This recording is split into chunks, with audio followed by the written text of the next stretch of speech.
detailed on that. But then in November, we put out a detailed forecast saying that we expected it would be the coldest December for 100 years. Nobody believed us. And that is, in fact, exactly what happened. In fact, it's the central England temperatures are the second coldest in the full record of 352 years. I'm going to have to interrupt you, Piers. I'm sorry. You were here in May of last year, and people can go to my YouTube channel or prisonplanet.tv and watch it. You said on the east coast of the U.S., incredible snowfall, freezing, Canada snowed in. You predicted a super cold winter. I mean, you're really playing down what you did. Well, that's true. Yes, true. Fair enough. I was also going to add that we did. We predicted the very specific blizzard which hit New York just after Christmas, and we put out a detailed forecast for that 2 weeks ahead. Although we'd had obviously ideas longer ahead. But what is the truth? I mean, some news is saying the coldest in 1,000 years, but we don't have good records of that. Others are saying in 300. I mean, what's your evidence show? I mean, does this mark sliding into a new ice age, as many astrophysicists and meteorologists believe? Yes, of course. Standard meteorology will just say everything's going to go back to the norm. Now, we say, well, in Europe and in many parts of America, for sure, it's going to carry on extremely cold in January and February. Our longer range view is that we are heading towards a mini ice age, and we'll be well into that. It'll be at its coldest in about 25 years' time. We're going to see more of these cold or very cold winters with extraordinary blizzards in them, and more lousy summers, both in Britain and Europe and in the USA. Okay, again, you're the true expert on this. How is your perspective on approaching the science so much different than mainline meteorology? I mean, I know you've broken that down before, but explain that to people, and then let's continue discussing what's happening this year and what you see coming next year. Okay. Standard meteorology looks at the weather now, sees how everything's moving, and then says, well, if that's moving towards this, something will happen, and then it will do this and that, and they can predict forwards. However, after about 4 days, it breaks down, and it becomes very inaccurate. The reason for that is there's external influences driven from the sun and the moon interrupting the flow of charged particles from the sun. Now, this solar-lunar influence dictates the changes in the jet stream, which are the change in weather patterns. And what we've had in the last 6 months especially, and it's going to carry on this year, is significant jet stream blockings, whereby the jet stream is kept in more or less the same place for a while. And that has caused the super heat wave in Russia, for example, which we predicted, and we predicted when it would end. Caused the floods in Pakistan, and similarly we predicted... I know, you predicted everything. You're a regular... No, not everything. No, I mean, I remember you in May of last year laying so much of this out. I mean, it's incredible. Mm-hmm. Well, yeah, we are very pleased. We want to be able to predict everything. As it is, 85% of what we say will happen does happen, but there's a lot of things we haven't yet got a handle on. But some very interesting things going on right now, where it's now obvious that the Queensland floods, if you look at them, the most likely floods have all happened, the biggest floods, in the same phase of the eclipse cycle. Namely, there was an eclipse of the sun on January the 4th, which was near to the peak of this current wave of floods.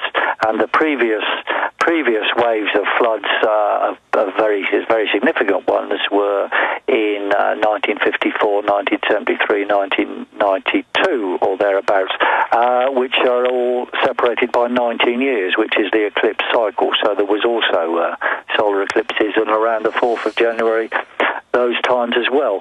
And so just like a wind tunnel... Solar effect is why you get the floods. But I mean, for laymen out there, like a wind tunnel, I mean...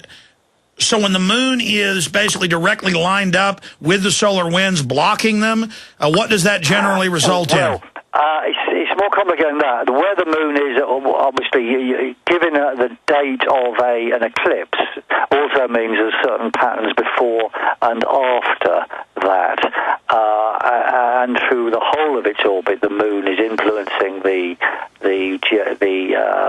solar wind, which then influences the jet stream. What it seems is in certain phases of the eclipse cycle, the moon's motion is favouring jammings and stickings of the jet stream. And when you look at the rain map in Australia now, the standard meteorologist is pointing, look at all this rain, they say, look, it's coming here, and it's staying there. It's always in this place. I mean, it's a stuck jet stream. Now, they scratch their heads and don't know why. But, well, we know why. We don't know the detailed mechanisms, but we do know why. Okay, why? And when it's going to happen. Why? What's triggering it then? I mean, we understand the moon in relation to the sun and the solar wind. Well, the jet stream would be moving normally all the time, but somehow the moon interrupts the jet stream so that the motion, interrupts the solar wind so that the motion of the jet stream becomes stuck. Now, we don't understand the details of how it works, but we can say when that type of thing is going to happen and when the jammings of the jet stream will break down. Well, meteorologist and astrophysicist, consultant and owner of WeatherAction.com, who makes weather forecasts up to a year in advance with 85% accuracy. No one else can even get close to that. How can I, just as an average Joe, not a rocket scientist, know that the tides are caused by the moon? So why wouldn't the moon, if it can do that, affect the weather when we know the ocean is one of the biggest terrestrial drivers of the weather? How can mainline meteorology ignore that? I mean, that's moronic, is it not? Well, it is moronic, yes. But you see, they can't cope with what to do, and they don't know how to put it in. I mean, they could be a lot more intelligent and make applications, but you see, if they were to follow what we say, namely that the main drivers of all these things are external, is the sun and the moon, then they're going to have to ditch their man-made climate change theory, and that is the core of their belief system. So the Met Office in Britain now has even got to the stage where they put on the website it was going to be a mild winter. Then it was cold. So then they announced that they'd actually thought it was going to be cold and had told the government this. Now, this is just unbelievable. I just don't believe them, frankly. It's very possible they put out two forecasts and afterwards they would say which one they really believed in. Obviously the one that was right. But this is complete nonsense and bullshit. And they'll do anything to say that, in fact, it's all caused by CO2. I mean, they come up with cooling is warming. Somehow CO2 has caused some warming somewhere, which has caused a change in circulation, which has caused these blasts of cold air. Well, it's complete nonsense because we can predict these blasts. They're caused by solar lunar influences. Nothing whatsoever to do with carbon dioxide. Unbelievable. Stay there. Piers Corbin coming back with us. We'll look into the rest of 2011 into 2012, what his yearly forecast is this time. I know it's a little early, but he'll be ready in the next few months. We'll get an early take from him on the other side. This is just such important information, obviously.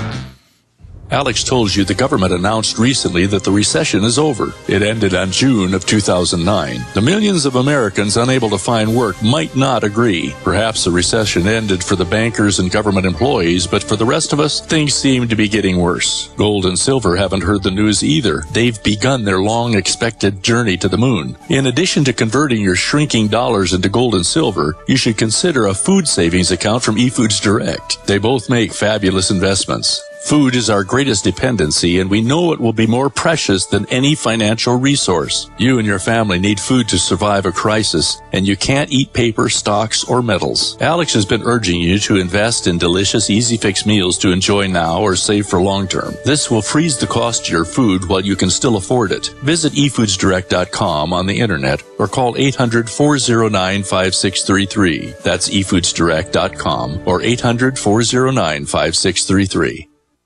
As many people know, ever since President Nixon took us off the gold standard, the U.S. dollar has been devaluating. What people don't know, however, is how this directly affects your personal finances. Is there a way to protect your portfolios from losing value? The answer to all of this is gold and silver. They both have maintained their purchasing power for 6,000 years. If you had $100,000 in cash and $100,000 in gold and silver back in 1913 and kept them until now, your cash would have the buying power of only $4,800, but your gold and silver would have the buying power of $3 million. The answer to protecting your assets is simple. Call John Ballman today at 1-800-686-2237, extension 169. Get all your questions answered before your money is worth zero. Call 1-800-686-2237, extension 169. Take action today while we still accept paper dollars for gold. That's 1-800-686-2237, extension 169.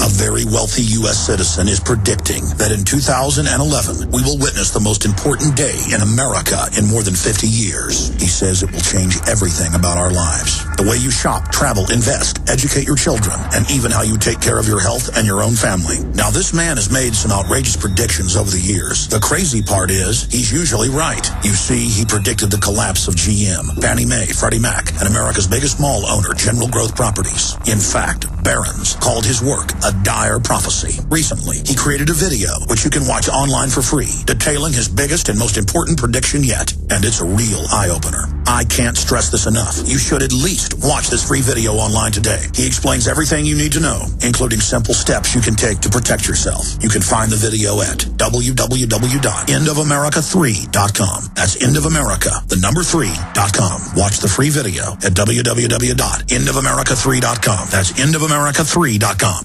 Extend your life with Extendovite. After my second heart attack, I knew I needed more help.